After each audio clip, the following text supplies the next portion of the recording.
Dios les bendiga a todos mis hermanos. Amén.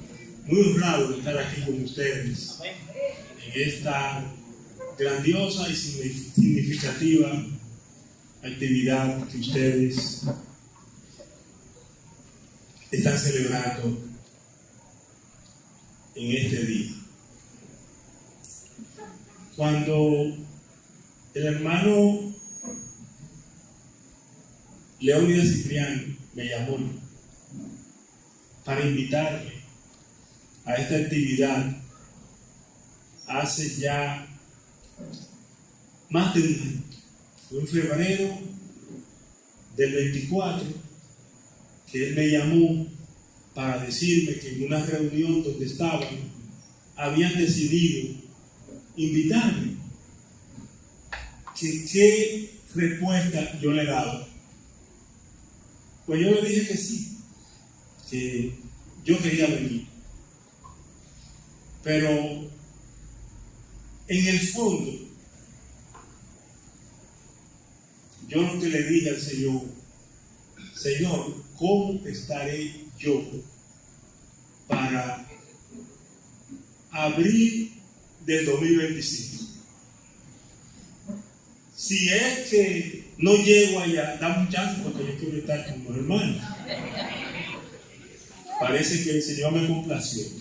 Y yo digo esto de verdad porque después que uno tiene la edad que yo tengo y ha pasado por cierto achaque, cuando le ponen cosas a plazo muy prolongado, uno dice, ¿me comeré ese plato yo? Pues gloria a Dios, me lo estoy comiendo. Y le doy gracias a Dios, siento gratitud a Dios que me ha permitido estar aquí. Y en el proceso, he meditado mucho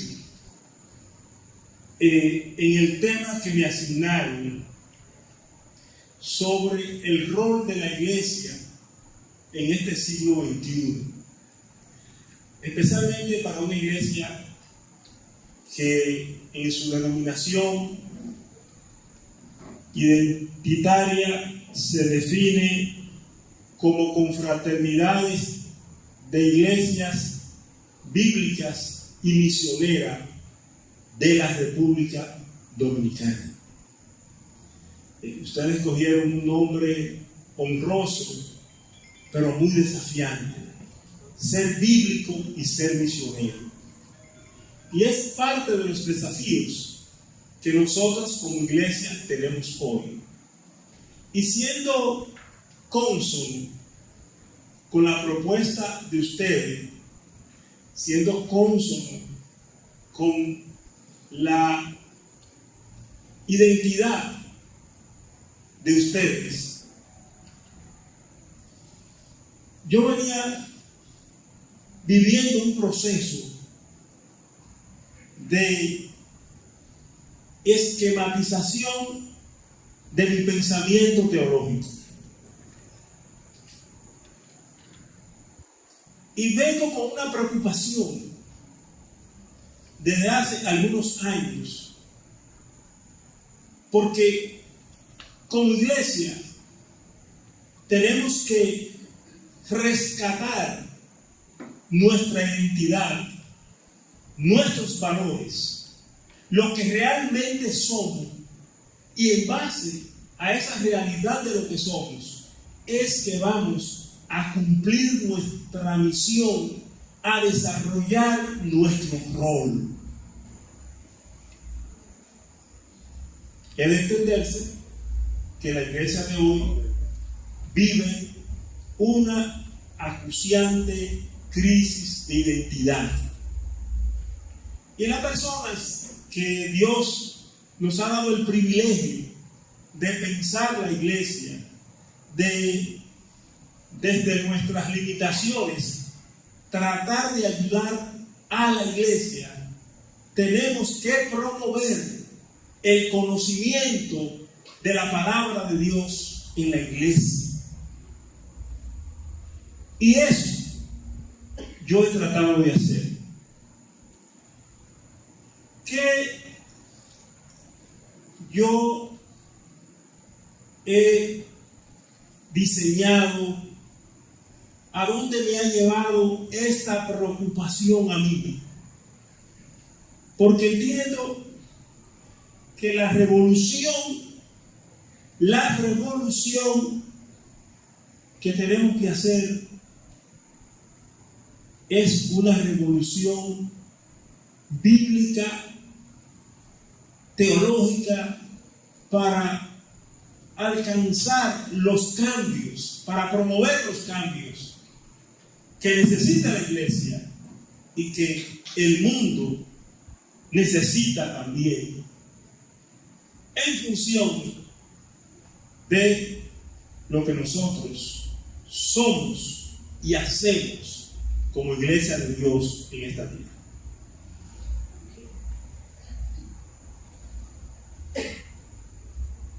Yo he trazado un triángulo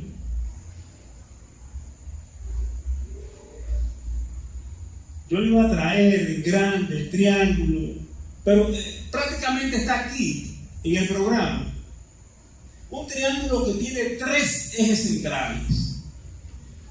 Todos esos garabatos que ustedes ven ahí son notas mías pensando en este triángulo que yo le he llamado, si quiere lo apuntan por ahí.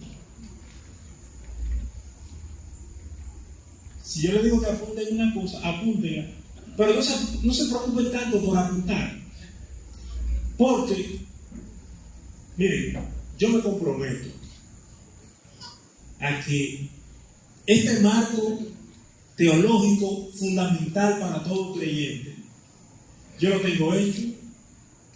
Yo solamente yo lo tengo hecho también en computadora.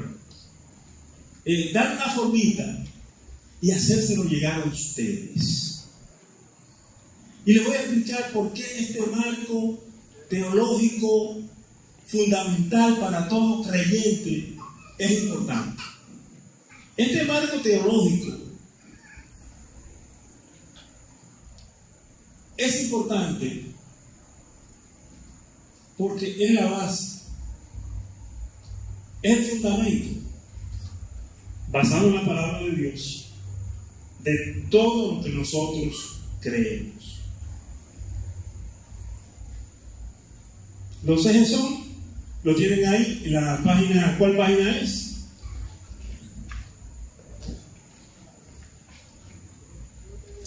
Ahí lo tienen. Página 2. Página 2. ¿Quién lo puede leer? Ah, bien, qué bueno.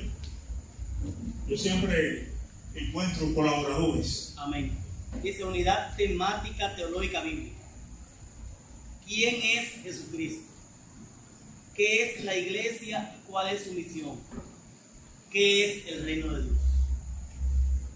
Póngale arriba, como yo se lo puse ahí, marco teológico fundamental para todo creyente. Miren, yo se lo puse ahí. Se lo puse a mano, se lo puse abajo, pero se entiende, ¿no? Que es lo que queremos.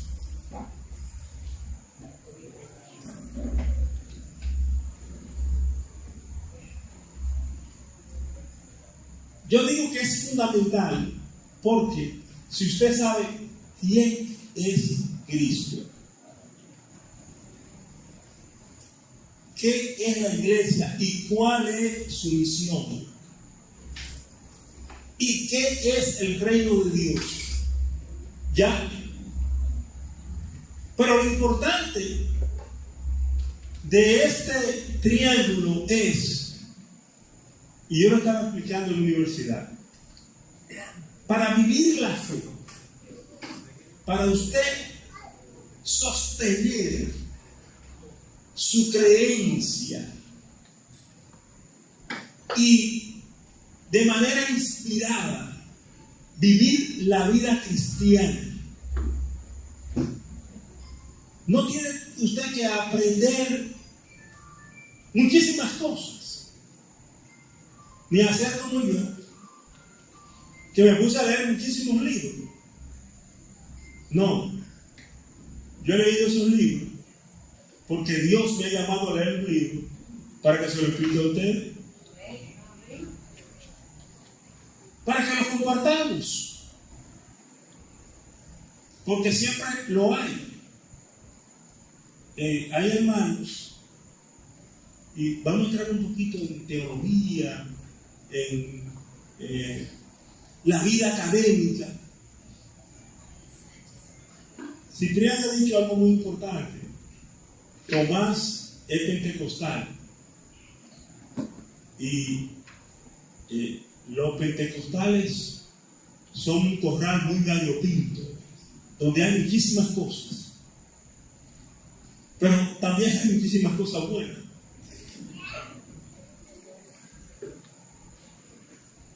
Hay corrientes ahora, y es parte por lo que digo y hablo de la importancia de este marco teológico, que no entiendo cómo están promoviendo el judaísmo doctrinal y religioso dentro del cristianismo bíblico que nosotros estamos llamados a vivir.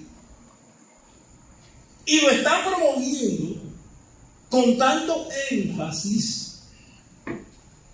que algunos dicen que para orar y que Dios le conteste es bueno hacerlo en hebreo. Yo oro en Sinaí y Dios me oye en el espíritu. Pero es una limitante de Dios, porque Dios no entiende bien el español, usted le está diciendo, y Dios entiende todos los idiomas.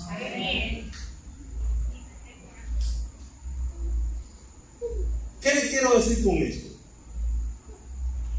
Que el conocimiento fundamental de estos tres pilares, de estos tres ejes temáticos, nos ayudan a estar claros contra cualquier herejía que se quiera levantar, contra cualquier tergiversación de la palabra que alguien nos quiera traer. Ustedes saben por qué es fundamental saber quién es Cristo. Y él mismo, en Lucas, capítulo 9, verso 18, le preguntó a sus discípulos: ¿quiénes dicen los hombres que soy yo? Y hubo una controversia. Y fue Pedro que dijo: tú eres el Cristo, el Hijo del Dios viviente. Esa es la primera declaración de fe que aparece en la historia en relación a Cristo. Esto es lo que tiene que ver con la identidad de Cristo. Pero todos los primeros siglos, donde se fue forjando el cristianismo,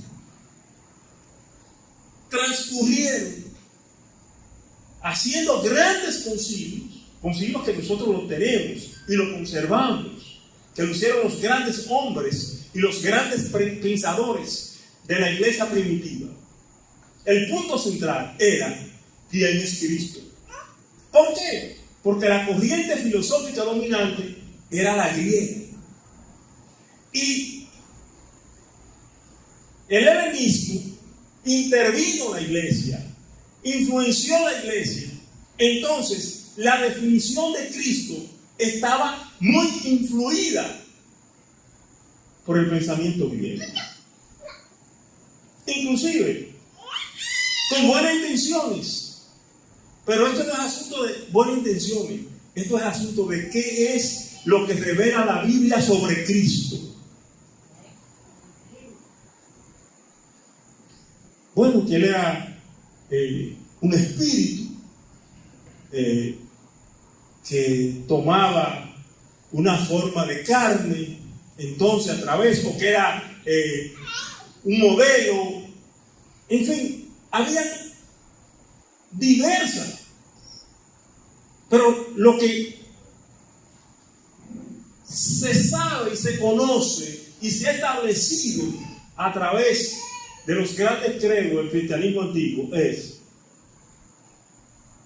que Cristo era Dios y que siendo Dios de manera simultánea era hombre. ¿Hasta dónde era Dios? No lo sabemos. ¿Hasta dónde era hombre? Esa unidad es un misterio. Pero un misterio que no lo deja a nosotros en un libro. Las cosas que hacía Jesucristo, las cosas que dijo Jesucristo, solamente las hacía Él y las decía Él.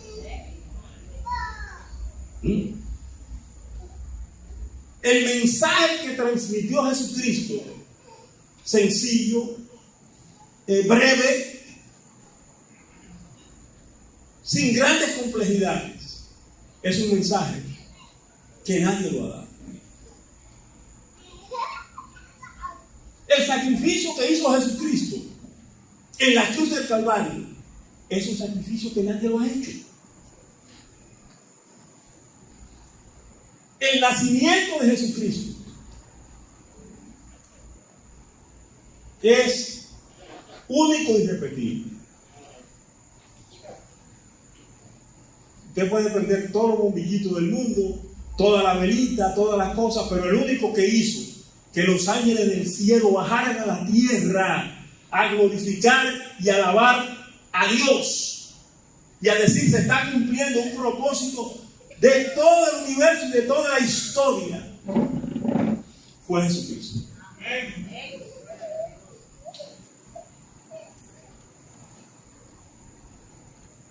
Entonces, nosotros tenemos un personaje extraordinario. Nosotros tenemos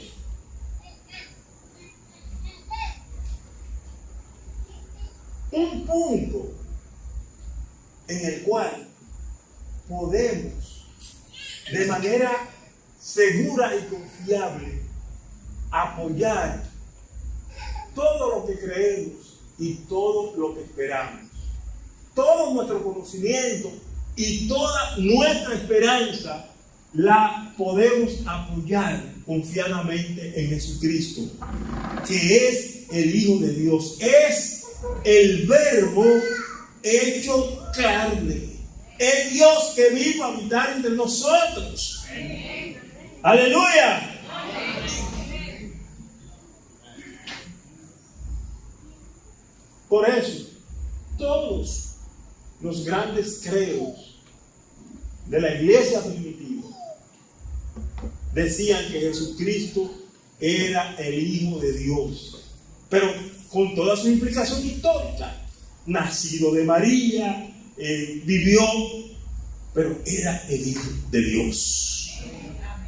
Es lo que se llama, y aquí viene un poquito de la parte teológica, académica, es lo que llaman, y la pueden anotar para que se le pregunte a la inteligencia artificial, lo que ya dejaron a Google atrás, a ChatGPT. Ese profesor Ustedes le preguntan, ¿qué quiere decir la unión hipostática? ¿Lo podemos hacer ese ejercicio ahora? Claro que sí. Vamos a ver, uno de los que maneja el ChatGPT. El que lo encuentre primero. Vamos a ver. ¿Cómo es? Repítalo.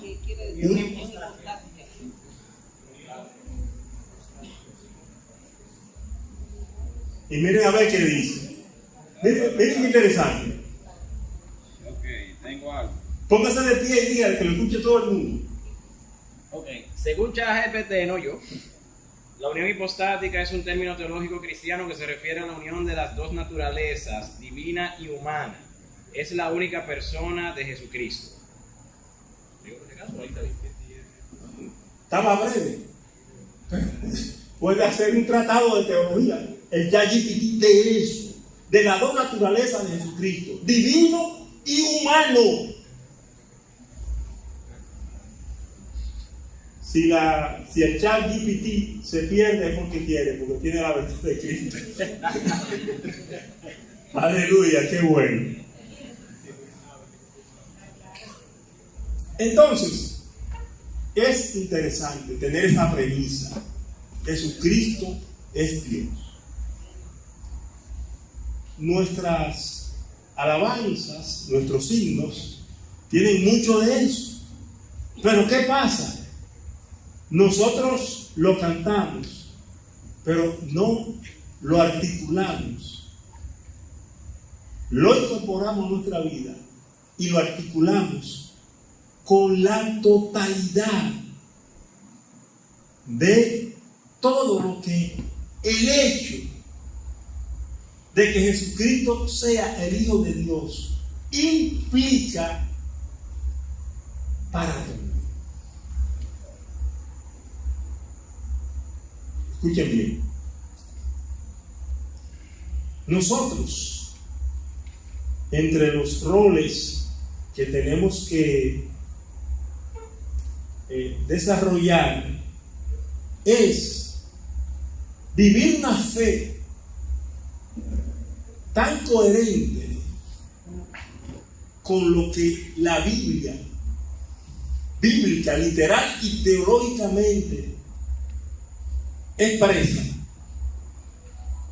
que podamos superar ese matiz religioso, esa envoltura religiosa que le hemos dado al cristianismo. Si logramos hacer eso, desenvolver al cristianismo de esa envoltura religiosa, de eso, esto es mío y yo lo hago porque yo no. El cristianismo es algo más que un empoderamiento religioso de un devoto que cree su fe, la canta, la vive, pero no la entiende en toda su amplitud. Viva una fe inteligente, devota, inspirada, militante, pero también inteligente. Y vamos a aplicar un poquito de lógica ahora, que es lo que yo integro en este esquema, en este triángulo que tiene a Jesucristo en la cúspide, y luego los otros conceptos que vamos a ver a través de este tiempo, cómo todo eso se articula. Eso nos va a dar para salir de aquí lo suficientemente inspirado, con los conocimientos básicos suficientes, para entonces nosotros desarrollar una teología propia. Teológicamente, esto es básico e importante. Si yo voy a estudiar teología, por ejemplo, yo tengo aquí una categoría teológica que se llama, o asignatura, podríamos decirle, que se llama Cristología, el estudio de Cristo. Si usted se va a la teología a estudiar Cristología, eso lleva varios volúmenes. Usted puede hacer un doctorado solamente en Cristología. Pero, ¿de dónde sacamos nosotros la Cristología? Gracias, amigo. Nos vamos a hacer amigos más para adelante. Usted me está ayudando. De la Biblia hay una ciencia que se llama la bibliología. Ayer yo estaba compartiendo en una actividad con un biblista que se ha pasado la vida entera estudiando la Biblia, traduciéndola, trabajando. Estoy hablando de Samuel Pagano, un doctor, un experto en eso. Sin embargo, miren lo raro que es esto. Ese señor que ha trabajado, que ha escrito más de 80 libros, que ha trabajado en más de 10 versiones de la Biblia, que que ha trabajado en las traducciones al español más importantes, él dice lo mismo que yo digo. Que ha trabajado todo eso, maravilloso, excelente. Es un gran experto, un hombre de un conocimiento universal extraordinario. Y él dice lo mismo que yo digo, o yo digo lo mismo que él dice. Yo me quedo con mi Reina Valera 1960. La que ahora algunos están desacreditando. Algunos, perdónenme la palabra porque lo voy a decir así, algunos comeyucas están tratando de desacreditar a la Reina Valera. La conferencia que dio ayer Samuel Pagán era la Biblia y el Don Quijote. ¿Qué conocimiento de literatura clásica universal y del Quijote tiene ese señor? ¿Y cuántas verdades de las que dice el Quijote no fueron extraídas de la Biblia, especialmente de la Reina Valera 1960? Porque Casiodoro de Reina y Cervantes fueron contemporáneos y ahora están en el Parnaso de la gran literatura universal española, en las letras de oro del siglo español, porque ahora se está reconociendo el trabajo inmenso que hizo Casiodoro de Reina en la traducción de esa Biblia. ¿Tú sabes qué dijo Pagán ayer?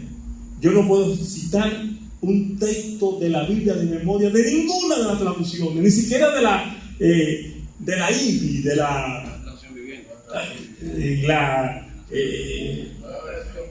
versión, ninguna de esas donde él estuvo trabajando, y no puedo citar un solo texto de memoria. Pero yo puedo decir: Jehová es mi pastor y nada me faltará, justo de memoria, porque la musicalidad y la esencia de esa Biblia es extraordinaria. Entonces,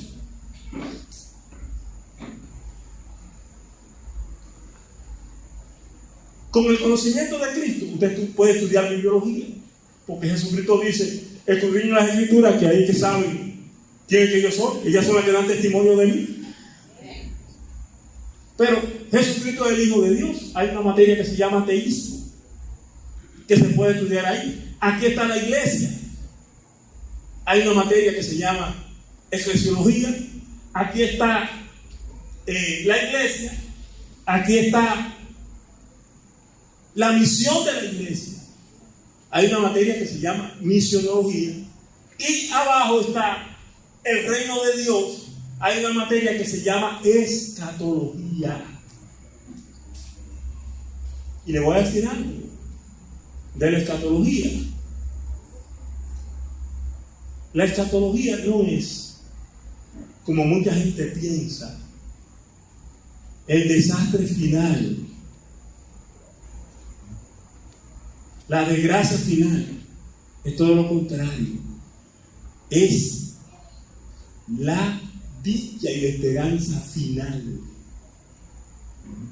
Muchos no leen el Apocalipsis porque salen muchos caballos y muchos monstruos, pero eso no, el Apocalipsis no termina así. El Apocalipsis no comienza con monstruos ni caballos, ni termina tampoco con ninguno de esos pájaros. Léalo bien.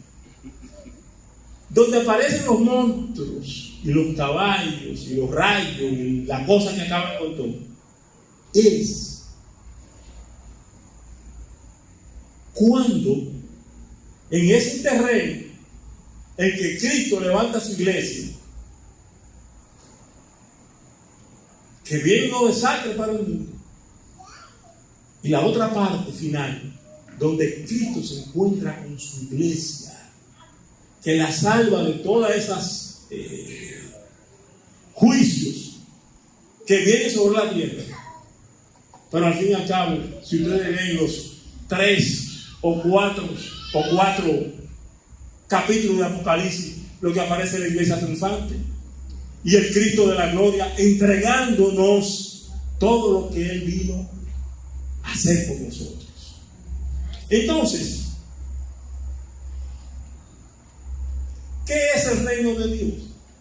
El reino de Dios es el restablecimiento de lo que Dios tenía al principio, que fue atropellado por el pecado.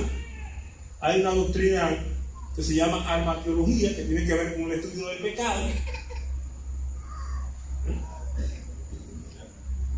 Y Dios viene en Cristo a recuperar todas las cosas y a hacer nuevas todas las cosas y a darnos una vida nueva, una vida eterna, porque Él nos ha limpiado de nuestro pecado, nos ha dado la salvación, ha restablecido nuestra relación con Dios. Y como dice Juan 11:25, Jesús dice: yo soy la resurrección y la vida, y el que cree en mí, aunque esté muerto, vivirá, y todo aquel que vive y cree en mí no morirá eternamente. Eso fue lo que Jesucristo vino a hacer.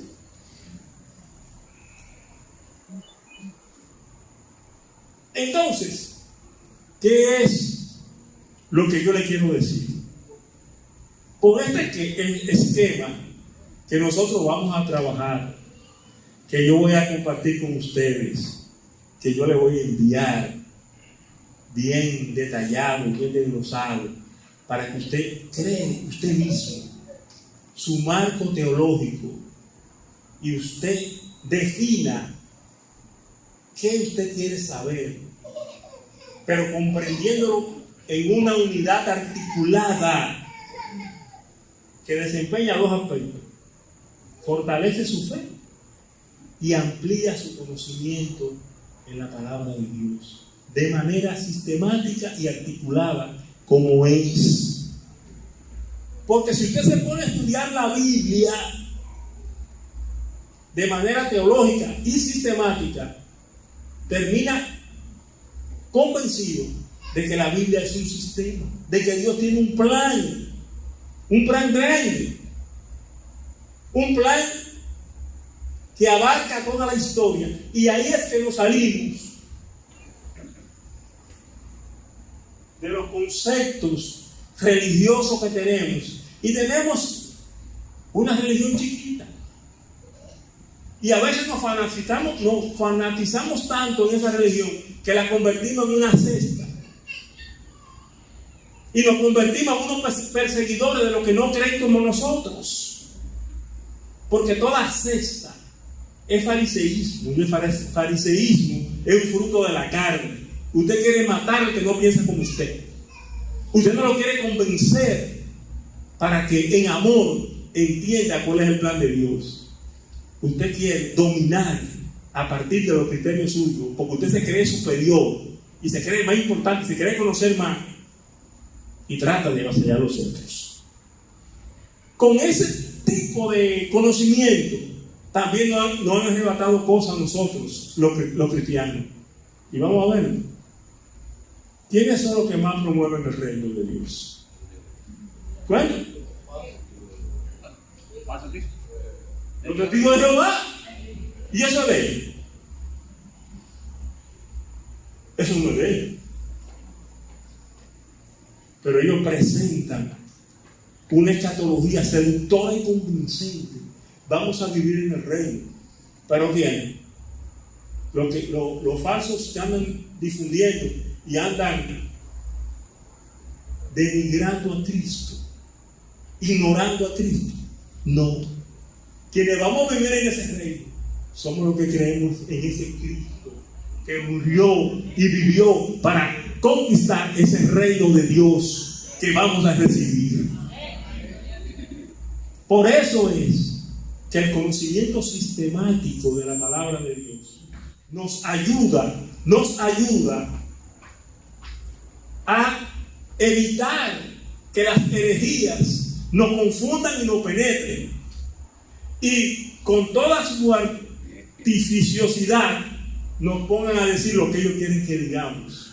Nosotros, si tenemos un sistema claro de creencia, sabemos qué vamos a decir y sabemos qué es lo que nosotros creemos. Miren, como ejercicio de esta comprensión de quién es Cristo, Y aplicando un poquito de lógica, porque la lógica tampoco es ni de los filósofos exclusivos, ni el que usa la lógica pasa a ser enemigo de la fe. Hay un sistema de pensamiento que Dios le puso aquí a cada quien, que lo puede sistematizar.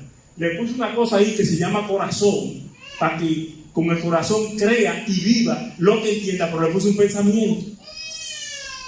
Por eso que hay muchos hermanos que se equivocan. Que yo me voy a tirar por aquí porque Dios me cuida. No, usted está usando una fe falsa con una lógica equivocada. Cuídese. Y de lo que usted no pueda cuidarse, entonces se lo confía a Dios por la fe. Amén.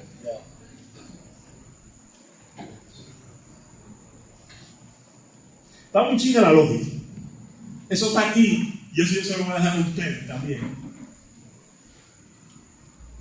¿Quién es Jesucristo? En la primera canción que estábamos interpretando, estaban hablando de la soberanía de Dios. Entonces vamos a ver el esquema un poquito completo ahora, con algunos postulados que nos ayudan a solidificar, a sustanciar lo que estamos hablando sobre este esquema. Jesucristo es el Señor de la totalidad de la vida y de toda la creación.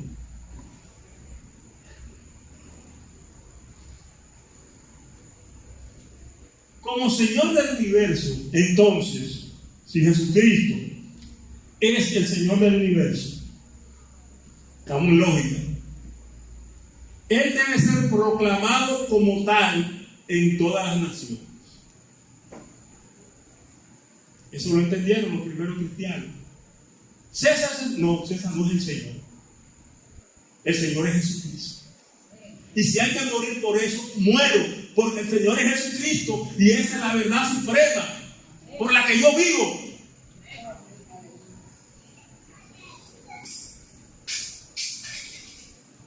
Como Señor del universo debe ser proclamado como tal en todas las naciones.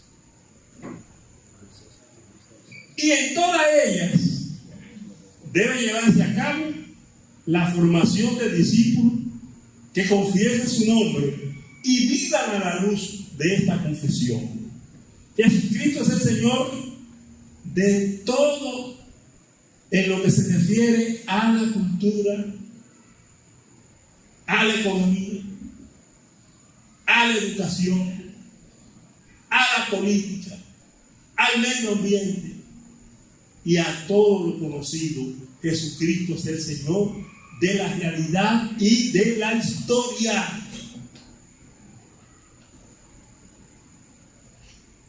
Y su juicio profético está expresado sobre cada una de esas realidades y sobre todo el devenir histórico.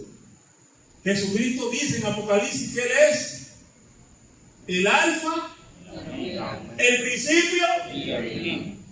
Señores, esto no es para cantarlo ahora, esto es para entenderlo. Te alabarán todos los reyes. Todos los reyes de la tierra cantarán de tu justicia y tu verdad, porque tú eres desde el principio, tú eres Dios. Esas son las verdades que nosotros tenemos que comenzar a integrar.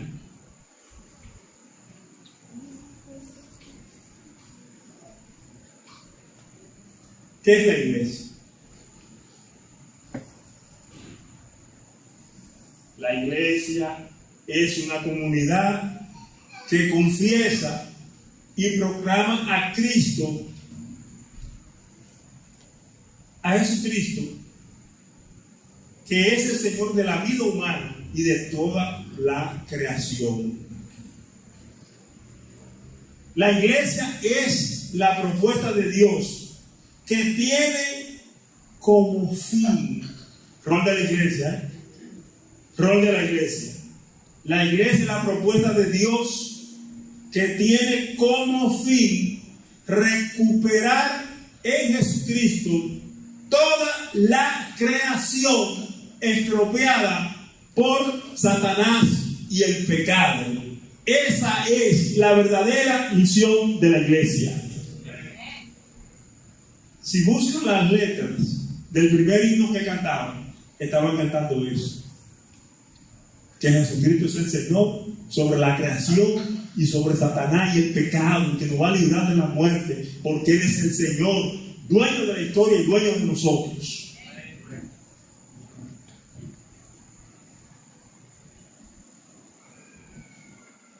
Entonces, en la otra parte del triángulo está la misión de la iglesia. La misión de la iglesia está encaminada al establecimiento del reino de Dios. No es hacer una cesta, ni hacer un grupo para yo ser el caudillo, el que manda, y a poder hacer a nosotros lo que yo quiera. Esa no es la misión de la iglesia. Y de eso hay mucho ahora. Caciques en las iglesias que lo imponen todo, que no tienen apertura democrática para, aceptando el sacerdocio universal de todos los creyentes, dar esa participación ordenada para que todos se sientan parte del proyecto de Dios en una comunidad que se llama iglesia.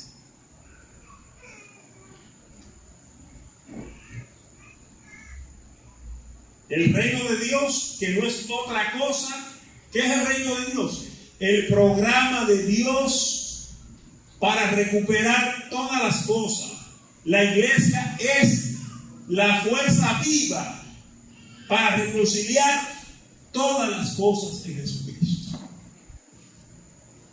Recuperar y salvar lo que se había perdido. ¿Qué se había perdido? Se perdió la salud, se perdió la armonía, las buenas relaciones, se perdió el bienestar y la seguridad, se perdieron tantas cosas y el mundo se deterioró. Entonces la palabra de Dios nos dice en 2 Corintios 5:17 que el Señor nos ha dado a nosotros el ministerio de la reconciliación. Pues eso es misión de la iglesia. Y que todas las cosas serán recuperadas, serán reconciliadas, serán reconstruidas en Jesucristo. Pero nosotros somos agentes del reino de Dios, promotores del reino de Dios. No podemos apostar a que se destruya todo, a que se acaba todo. Nosotros tenemos que construir. Que el pecado, en su proceso de evolución, que en el devenir implacable de la maldad, sucedan muchas cosas, pero usted no es actor de eso, ni tampoco puede alegrarse de eso.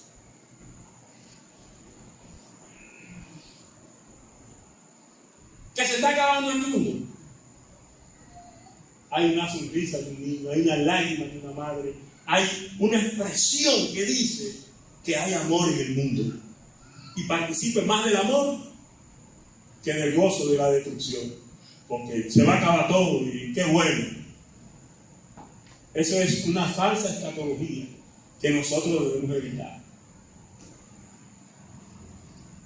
Porque la profecía, los dones, todo eso se acabará, pero el amor permanecerá para siempre. ¿Ven cómo vamos construyendo un marco teológico como más claro y más apropiado con el todo, tomando en cuenta esos tres pilares? ¿Qué es el reino de Dios?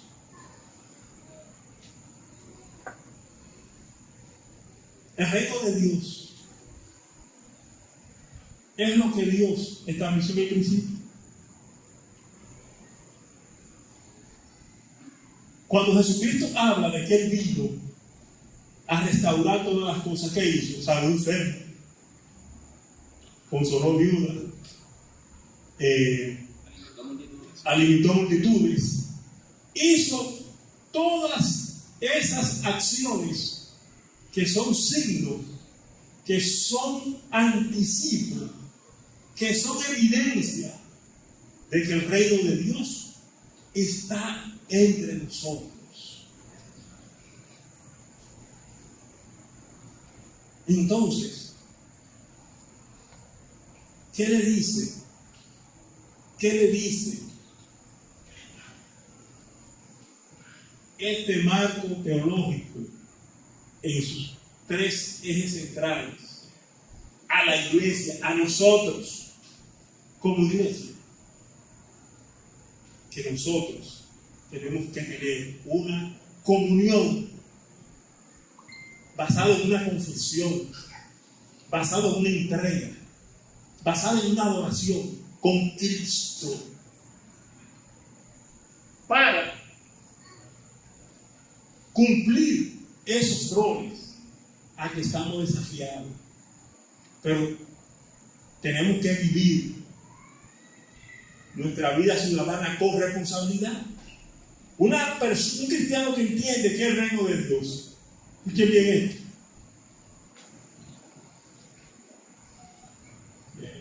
¿Está el día Octavio por ahí? Bueno. Un cristiano que entiende que es el reino de Dios no echa basura en la calle.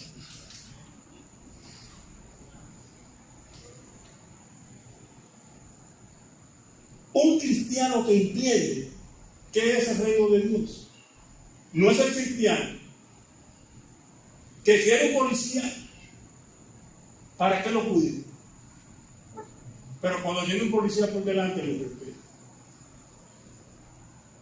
Es un ciudadano coherente con el sistema civil, democrático y legislativo donde vive. Es un cristiano integrado a la comunidad, a la sociedad. Ahora, cuando usted no entiende qué es el reino de Dios, o qué es la iglesia, o quién es Jesucristo, usted comete muchísimos desaciertos que debilitan su fe y menguan su creencia, su concepción, su cosmovisión de la palabra de Dios, de lo que Dios ha hecho, de lo que Dios significa. Sencillamente porque esa comprensión de estos pilares nos ayuda a nosotros muchísimo a ser mejores creyentes, a ser mejores padres, a ser mejores ciudadanos, a vivir en armonía y en paz, a ser pacificadores. Porque entendemos cuál es nuestro rol. Eso es lo que nos evita caer en los errores que con frecuencia caemos en la iglesia. La iglesia tiene que ver con la política. ¿Por qué? Porque la iglesia es parte del reino de Dios. El reino de Dios, Dios tiene juicio contra los estados, contra los partidos, contra las actividades políticas. Dios tiene un juicio. Y hay un juicio misionario y profético. Y usted puede ser militante de un partido y miembro de una iglesia. Quizá pueda llevar la iglesia para el partido, pero no puede llevar el partido para la iglesia. Entonces hay hermanos que no entienden que sí, que hay una soberanía de Dios sobre la política, pero es para que se ejecute bien, es para que se hagan las cosas buenas. Para el proselitismo del partido no puede traer a la iglesia. ¿Por qué? Por un principio que está aquí. Si Jesucristo es el Señor de la vida y de toda la creación, entonces vamos a ser discípulos que confiesen ese nombre, que está sobre todo los partidos políticos, las instituciones, los estados. Ese es el soberano. Y delante de él, dice la palabra de Dios, se doblará, porque él es el Rey de Reyes y Señor de Señores. Podemos vivir a la luz de esos conceptos, de esos principios. Podemos ahora abrir nuestras Biblias y leer la Biblia valorando esos tres ejes centrales. Pero aquí hay una recuperación sumamente importante. Y con esta termino. Sumamente importante. Señores, si hacemos una lista de las cosas que practican religiones heréticas, falsas, defectuosas, hacemos una lista muy larga. Nosotros hemos perdido la doctrina de la Trinidad. Se habla de la Trinidad. Y nosotros sabemos y creemos en un Dios que es Padre, Hijo y Espíritu Santo. En este marco teológico, ¿quién es Jesucristo? El Hijo. Si Jesucristo es el Hijo, el Padre es la primera persona de la Trinidad, Jesucristo es la segunda, para establecer una jerarquía de entendimiento más que de valor, porque los tres son Dios. Y la iglesia cumple su misión en el poder de quién? Del Espíritu Santo. Toda potestad me da en el cielo y en la tierra. Y como mi Padre me envió, yo los envío a ustedes.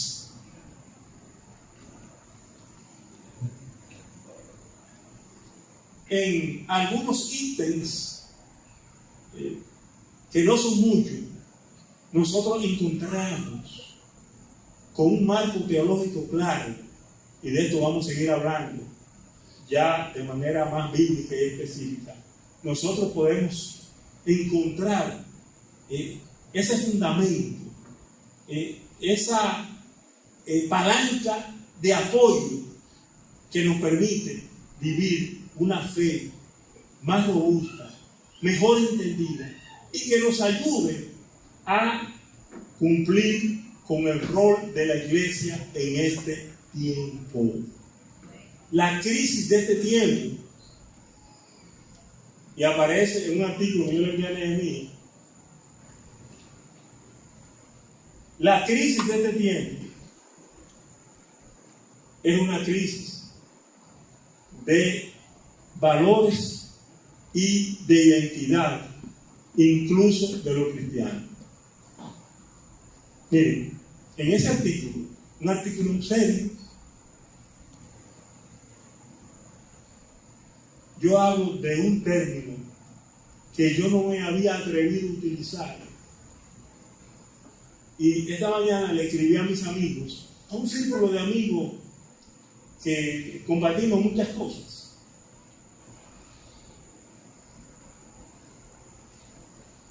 Y yo le dije a ellos,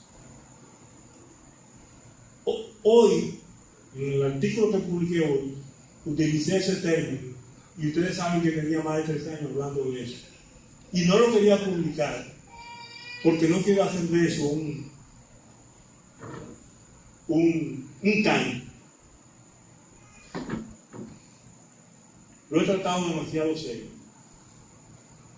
Ustedes saben de qué yo hablé y cómo subtitulé una parte de mi artículo la última noche del Yek Set, que es como se llama, que Nehemías lo tiene, porque yo se lo mandé temprano, y Nehemías tiene un chat, y Nehemías se lo va a compartir a ustedes. Yo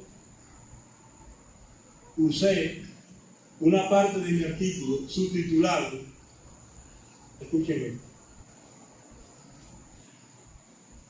el alofoquismo evangélico.